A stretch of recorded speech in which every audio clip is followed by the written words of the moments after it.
signifierait donc qu'un homme, un personnage de cette importance aurait pu revenir en France sans être repéré?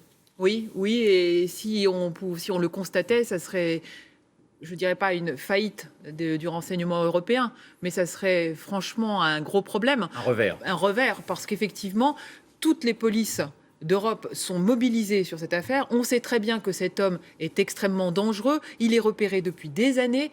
Et donc, vous imaginez qu'il puisse traverser l'Europe sans être identifié, sans être repéré, c'est effectivement un énorme problème. Vous restez avec nous, on va voir, on va rappeler qui est cet homme et ce qu'on sait de lui. Alors ce sera dans un instant. Autre question d'abord, Audrey, avec vous. Les policiers ont-ils la certitude qu'aucun des occupants de l'appartement n'a pu s'échapper? Alors, ils ont la certitude, effectivement, qu'aucun des... Enfin, c'est ce qu'ils me disaient, qu'a priori, personne n'avait pu s'échapper. Parce que l'immeuble est configuré de telle façon, si vous voulez, qu'il n'y a qu'une entrée. Les policiers étaient autour. Mais enfin, bon, en même temps, je vous dirais que toute la journée, les policiers ont cherché dans les rues, des barrages routiers se sont installés partout.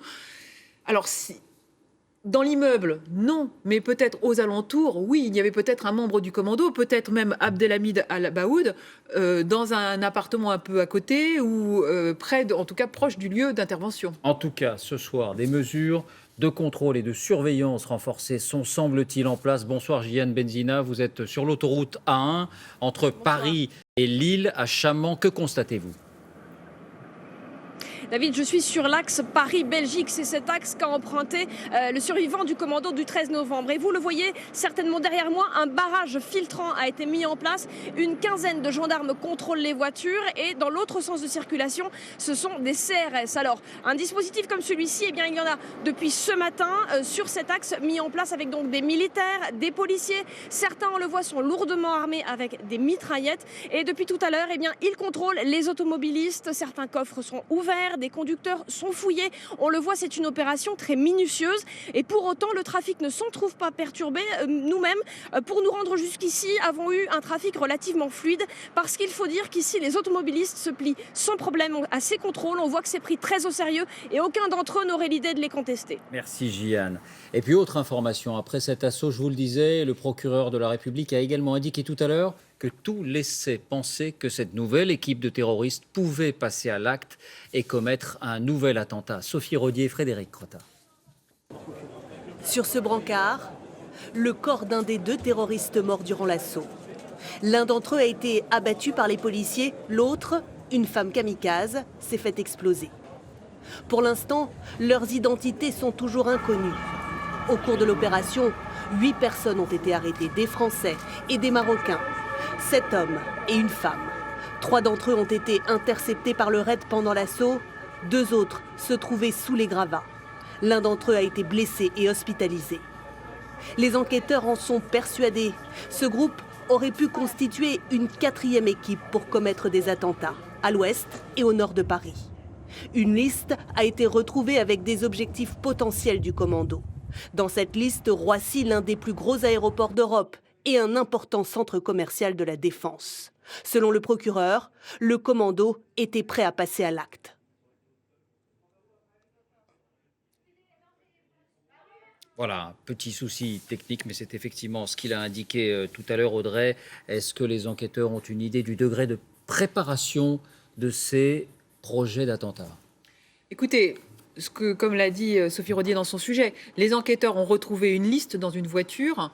Alors c'est vrai qu'une liste de lieux dans la voiture de terroristes, si vous voulez, c'est inquiétant. Néanmoins, ce que me disaient les enquêteurs très clairement, c'est que pour le moment, autant ils sont convaincus, et c'est ce qu'a dit le procureur, que ce commando s'apprêtait à commettre des attentats, autant ils veulent le temps de l'enquête pour vérifier où pouvaient se commettre ces attentats et vérifier si cette liste était bien une liste de cibles. Oui. On vous retrouve, Arnaud Comte, en direct. Est-ce qu'on sait, vous êtes à Saint-Denis, est-ce qu'on sait ce qui a permis aux enquêteurs de remonter le fil jusqu'à cette cellule dans cet appartement? Alors si je reprends les mots du procureur de la République, François Molins, il s'agit d'un renseignement, comprenons peut-être un indicateur qui aurait indiqué aux services de renseignement et aux enquêteurs que le potentiel commanditaire des attentats de vendredi, Abdelhamid Abaoud, se trouvait en France. Les enquêteurs ont donc fait des recoupements téléphoniques, des recoupements sur les retraits bancaires notamment, et ils ont convergé vers cet appartement de Saint-Denis. La suite, on la connaît, ils ont été accueillis par des terroristes, mais pour l'instant, le procureur de la République, François Molins, ne fait aucun lien entre ce qui s'est passé ce matin et les attentats de vendredi. Non pas que ce lien n'existe pas, mais pour l'instant, il n'y a pas de lien matériel. Pour l'instant, je dis bien, parce que s'il est avéré que Abdelhamid Ababoud est trouvé à l'intérieur de l'appartement, eh bien, le lien, naturellement, quand on sait que ce commanditaire connaissait très bien certains membres du commando qui ont agi dans Paris. Et puis, il y a également une proximité géographique avec le Stade de France, où, je vous le rappelle, 3 kamikazes se sont fait exploser vendredi soir. Merci Arnaud. Oui, on rappelle que c'est dans le cadre de cette enquête sur les attentats de vendredi que cette opération a été menée ce matin à Saint-Denis. On s'arrête maintenant sur ce qui a stupéfait les forces qui donnaient l'assaut. Une femme kamikaze se trouvait vraisemblablement dans l'appartement. C'est sans précédent sur le sol français. Après avoir tiré sur les policiers, elle aurait fait exploser sa charge. Loubna Anaki, Christelle Méral, Alain Location.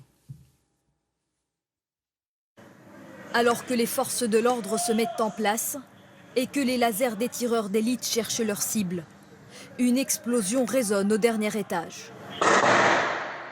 À l'intérieur de l'appartement visé, un kamikaze vient de déclencher son gilet explosif. Un kamikaze, une femme, la première terroriste. Les premiers éléments de l'enquête et de l'intervention des policiers en notre possession nous ont laissé à penser que l'explosion était consécutive à une femme ayant activé son gilet explosif. À l'heure actuelle, aucune confirmation sur l'identité de cette kamikaze. Une des hypothèses des enquêteurs est d'agir de la propre cousine d'Abdelhamid Abaoud, l'organisateur présumé des attentats de Paris. Cette jeune femme pourrait s'appeler Asna Ait Boulassen, 26 ans, une Française qui serait née à Clichy-la-Garenne en région parisienne. Selon certaines sources, elle aurait confié à ses proches son envie d'aller faire le djihad en Syrie. Cette femme, voyant qu'elle était entourée, qu'elle risquait de se faire arrêter, a préféré se donner la mort pour éviter d'être interrogée. Les femmes kamikazes sont très rares parmi les terroristes. En 2005, Muriel de Gaulle, cette Belge de 38 ans convertie à l'islam, était partie en Irak. Elle s'était faite exploser au passage d'un convoi militaire, tuant avec elle 5 policiers. Bonsoir Étienne Lénard. Une femme kamikaze, si c'est confirmé, ce serait encore du jamais vu dans toute cette affaire. Oui, ce serait une première en France, ce serait une première en Europe, et je ne crois pas me tromper en vous disant que ce serait une première État islamique. Le groupe, bien évidemment, femmes, souvent très jeunes. Il y a même en Syrie des centres d'entraînement spécifiquement réservés aux femmes, mais jusqu'ici, elles n'avaient pas participé à ce genre d'opération. En revanche, dans d'autres pays, il y a déjà eu des femmes kamikazes, on le sait au Moyen-Orient, au Nigeria assez récemment, et également en Russie. Des 10 prises d'otages du théâtre de Moscou, c'était en 2002. Alors, c'est plus facile de passer inaperçu dans une foule, et puis l'objectif, c'est tout simplement de choquer, de terroriser. Pour une civilisation comme la nôtre, c'est tout simplement impensable. Impensable déjà pour un homme kamikaze, c'était une première vendredi, a fortiori. Merci Étienne. Des quartiers environnants de Saint-Denis, ville de 110 000 habitants, ont vécu une journée évidemment très particulière. Centre-ville bouclé, transport à l'arrêt, école fermée. Anthony Joly, Laetitia Legendre, Annie Tribois. Le centre-ville de Saint-Denis, bouclé par les policiers. L'armée qui patrouille dans les rues. Toute la matinée, une partie de la ville s'est retrouvée en état de siège et ses habitants se sont réveillés groggy. On n'a jamais vu ça, c'est la première fois qu'on voit ça dans le quartier. Voilà. Qu'est-ce qui vous inquiète? On a peur madame. On ne veut pas aller travailler, on a les enfants. Là je suis bloqué, j'attends toujours pour y aller travailler. C'est compliqué? Très compliqué. Quasiment personne sur cette place habituellement passante. Les commerçants ont baissé leurs rideaux et il n'y a ni tramway, ni métro. Par mesure de sécurité, les écoles sont elles aussi restées fermées. Une mesure rassurante pour cette mère de famille. J'ai contacté à 7h30 l'école en leur disant que malheureusement qu'on ne pouvait pas passer parce qu'il n'y a pas de transport en commun. Ils sont complètement traumatisés, donc ils m'ont dit maman, on ne peut pas aller à l'école parce qu'on a vraiment peur que ça tire encore sur nous. Une fois l'intervention des forces de l'ordre terminée, une cellule psychologique s'ouvre rapidement dans ce centre de santé à proximité de la mairie. Il faut aider les habitants à raconter ce qu'ils ont vécu Certains sont bouleversés. C'était une horreur, quoi. Comment vous vous sentez? Angoissée, anxieuse, pas très bien, choquée même. Ils n'ont rien vu, ils n'ont eu que des bruits, des odeurs. Donc c'est à la limite même encore pire parce que pour se libérer, c'est compliqué. La peur de sortir de chez soi, la peur de prendre les transports en commun, des cauchemars, de revoir en permanence ce qui s'est passé à la fois vendredi et aujourd'hui, et les bruits d'aujourd'hui. Dans l'après-midi, les commerces ont rouvert. L'animation est quelque peu revenue dans le quartier. Les écoles seront aussi ouvertes demain, en espérant retrouver un semblant de vie normale. Et question également, après cet assaut, quelle est l'attitude des hommes interpellés et qui doivent être interrogés? Bonsoir Dominique Verdaillan, vous êtes à la direction antiterroriste à Levallois. Est-ce qu'ils parlent? Est-ce qu'ils coopèrent? Eh bien, la réponse est non. J'allais dire en dehors du loueur de l'appartement qui parle et surtout pour se dédouaner. Les enquêteurs se retrouvent face à des terrorismes présumés qui sont plutôt muets. Vous savez, c'est l'habitude dans ce genre de dossier de terrorisme, c'est soit le silence, soit le discours idéologique. Et d'ailleurs, vous l'avez remarqué, le procureur de la République ne veut pas non plus citer l'identité des gardés à vue. Et selon nos informations, il s'agirait d'individus d'origine française et marocaine. Et les enquêteurs vont donc essayer de faire parler les indices, ADN, téléphonie, et c'est pourquoi aussi les gardes à vue peuvent durer 4 et même exceptionnellement 6 jours. Merci Dominique. Et puis on fait le point sur l'autre homme recherché, Salah Abdeslam, membre présumé du commando qui a fait feu sur les terrasses des restaurants et des cafés. La traque se poursuit. Bonsoir Valérie Lerouge, vous suivez l'enquête pour nous en Belgique. Quelles sont les dernières informations ? Eh bien, l'enquête semble un peu piétiner ce soir. Tout le monde avait le regard tourné vers Saint-Denis en espérant que ce soit justement Salah Abdeslam qui soit concerné. Tout le monde, sauf la police belge qui, elle, continue à chercher, même si aujourd'hui il n'y a pas eu d'importante opération policière ni de perquisition. La chasse à l'homme continue, ou plutôt la chasse aux hommes. Car à la lecture et en décortiquant les vidéos, eh bien, les enquêteurs ont conclu qu'il n'y avait non pas 2 hommes, mais 3 dans la Seat noire qui a effectivement fusillé le long des terrasses. Il y avait donc Salah Abdeslam, fugitif, Brahim, son frère, qui s'est fait exploser, et donc un 3e homme qui aurait fui. Est-ce qu'il a fui avec Salah Abdeslam? Est-ce qu'il a fui seul dans la nature? En tout cas, ça fait un 2e fugitif ce soir. Merci Valérie. Bonsoir Gilles Kepel. Bonsoir. Vous êtes politologue, spécialiste de l'islam et aussi du djihadisme. Dernier livre à paraître dans quelques semaines, Terreur dans l'Hexagone aux éditions Gallimard, on ne saurait mieux dire. Alors cette affaire prend une nouvelle ampleur avec une 4e cellule, on l'a vu, d'autres projets d'attentats plus ou moins avancés que vous révèlent ces derniers développements. C'est le même mouvement qui a commencé en janvier, si vous voulez, c'est-à-dire toujours la volonté de Daesh, État islamique, de semer la terreur en France, de fomenter dans son esprit, ils l'expriment dans tous leurs textes, une sorte de guerre civile qui dresserait les Français de différentes confessions les uns contre les autres. Pour eux, l'Europe est le ventre mou de l'Occident et le lieu du djihad pour que leur califat imaginaire se développe. Mais avec une ampleur peut-être pas au départ. De plus en plus grande, mais en même temps, d'une certaine façon, on peut voir qu'il y a une différence entre la tactique et la stratégie. Si vous voulez, en janvier, ils avaient ciblé des groupes déterminés et incriminés, détestés par eux, des islamophobes, entre guillemets, Charlie Hebdo, des policiers apostats, entre guillemets, le malheureux Ahmed Mrabet, ou des juifs. Là, on a autre chose, c'est-à-dire un attentat d'une beaucoup plus grande ampleur, il y a beaucoup plus de morts, mais ce sont des attaques totalement indiscriminées qui visent absolument tout le monde, y compris ceux-là même qu'ils voudraient essayer de recruter. Et là,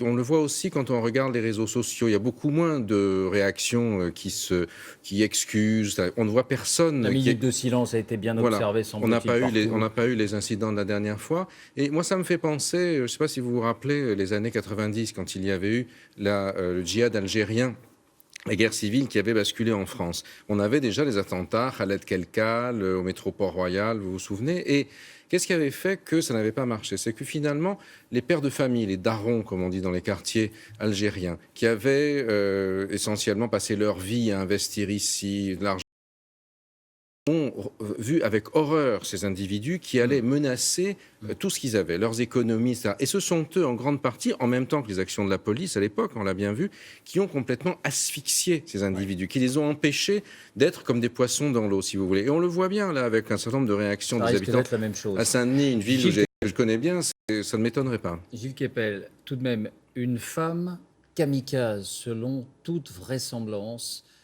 Qu'est-ce que ça vous inspire? Non, effectivement, il y en a déjà eu une, Muriel de Gauque, la fameuse boulangère de Charleroi, qui est partie en Irak se faire exploser. Là, ce qui est très frappant avec ces kamikazes, entre guillemets, c'est pas vraiment des kamikazes, des gens qui se font exploser, c'est que, au fond, tous leurs attentats, pour l'essentiel, ont fait sauter eux-mêmes. Ils n'ont pas réussi à être efficaces. Et c'est ça qui me fait songer sur cet attentat. On le présente comme quelque chose de parfaitement planifié. Alors évidemment, ils sont passés par la Belgique à travers les cellules francophones de Daesh, où vous avez finalement des Belges, des Suisses, des Québécois, des Maghrébins, Français qui sont ensemble. Mais en même temps, ils ne sont pas si efficaces que ça. Ils ont tué énormément de monde parce qu'ils ont massacré les gens à la Kalachnikov, mais au Stade de France, ils n'ont pas pu entrer, ils se sont fait exploser eux-mêmes. Cette jeune femme, apparemment, parce qu'on n'est pas complètement sûr que ce soit une femme, parce que je comprends, s'est fait exploser. Bien que, si vous voulez, vous avez un mélange de préparation, de bonne connaissance du terrain, et puis de très grande impréparation. Et ça, c'est typiquement Daesh, c'est le djihadisme de troisième génération. Abdelhamid Abaoud, Salah Abdeslam, ce ne sont pas des gens qui ont été formatés. On n'est plus dans l'époque de Ben Laden avec des exécutants bien préparés, qui ont pris des cours de pilotage. Ce sont pour l'essentiel des petits malfrats qui se sont formés en Syrie, qui eux-mêmes ont peut-être décidé, pour se faire mieux voir aussi de leur chef à Daesh, parce que les francophones, généralement, n'étaient pas pris très au sérieux jusqu'alors, qu'ils étaient capables de mettre en œuvre un certain nombre d'attentats. Mais ils n'ont pas complètement les moyens pour le faire, si vous voulez. On n'est pas dans la même logique. Et en ce sens, on voit, à travers ce qui s'est passé en novembre, peut-être effectivement une première faille. Parce que des attentats qui ne réussissent pas, ce sont des attentats qui n'arrivent pas à avoir des gens qui les soutiennent. Or, le terrorisme a besoin de soutien. Ça marche comme ça. On l'a bien vu dans les années 90, on l'a bien vu aussi avec Al-Qaïda. Vous insistez sur les limites, ce qu'on ne peut pas forcément voir quand on assiste et qu'on est horrifié par ces faits. Vous insistez aussi sur les limites de l'organisation de ces attentats. Merci Gilles Kepel. Alors, quelle réaction des Français et surtout des Franciliens? Y a-t-il une méfiance, par exemple, dans les lieux publics et notamment dans les transports? Reportage Camille Gutin et Valérie Lucas qui reviennent aussi sur l'idée d'installer des portiques sur les quais des gares, une idée qui semble-t-il fait son chemin. Des quais clairsemés dans les gares, le métro ou encore le RER. Malgré la présence de nombreux policiers ou militaires qui patrouillent pour renforcer la sécurité. Les usagers, eux, ne sont pas totalement rassurés. J'ai tout le temps peur parce que j'ai peur à tout moment où il y aura une bombe cassée quelque part. Vous aussi qu'on est souterrain et tout, ça me fait très peur, je m'angoisse tout le temps. Pas tellement rassurée, pour être honnête. Mais bon, il faut continuer. Un stress qui pousse même certains passagers à déserter les transports pour utiliser leur voiture. Hier, près de 520 km de bouchons cumulés autour de la capitale. Un record. Alors pour mieux sécuriser les trains, Ségolène Royal souhaite une mise en place rapide de portiques de sécurité dans les gares TGV. Ce que nous envisageons, c'est une expérimentation grandeur nature dans une gare où toutes les lignes TGV seraient équipées de portiques pour évaluer aussi les besoins en termes de personnel, en termes de fonctionnement. Et ensuite, cette expérimentation sera étendue. Des portiques déjà installés gare du Nord pour prendre l'Eurostar. Ici, vérification des pièces d'identité et passage des bagages au rayon X. L'installation de portiques pour les TGV posera un problème à la SNCF, l'embouteillage de milliers de passagers et l'attente pour embarquer. Voilà pour les transports. Qu'en est-il pour les monuments publics au pied de Notre-Dame à Paris? On retrouve Julie Beckrich. Écoutez David, nous avons sillonné les lieux touristiques de la capitale ce soir et je peux vous dire que c'est partout le même constat. À la Tour Eiffel, beaucoup moins de monde que d'habitude. À la place de la Concorde qui a installé sa grande roue, eh bien ce soir, il n'y avait pas de queue pour espérer y faire un tour et regarder la place du parvis de Notre-Dame, habituellement bondé. Ce soir, il est quasiment désert. Alors, heureusement, tout le monde n'a pas renoncé à se promener dans Paris. Nous sommes avec Yves et Sébastien. Est-ce que vous avez hésité, vous, ce soir, à sillonner, à visiter la ville? Non, absolument pas. On a décidé de venir boire un verre en terrasse et tout à l'heure aller manger en restaurant, comme on fait régulièrement.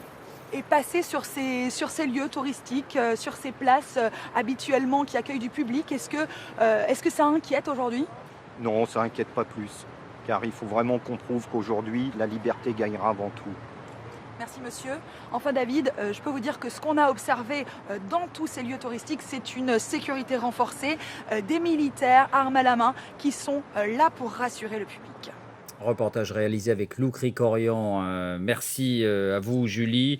Et puis, c'est une information que nous vous livrons ce soir. Cette autre réaction des Français d'Île-de-France. On se bouscule pour s'engager dans l'armée. Regardez ce chiffre, 140 personnes par jour à Paris. Le nombre d'actes de candidature a bondi. Dorothée Olyric, Jean-Marie Lequertier. Depuis les attentats, ils sont des dizaines à venir chaque jour dans ce centre de recrutement.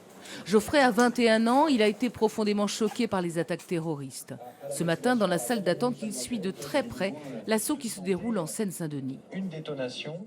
Ouais, déjà Charlie Hebdo, ça m'avait vachement touché.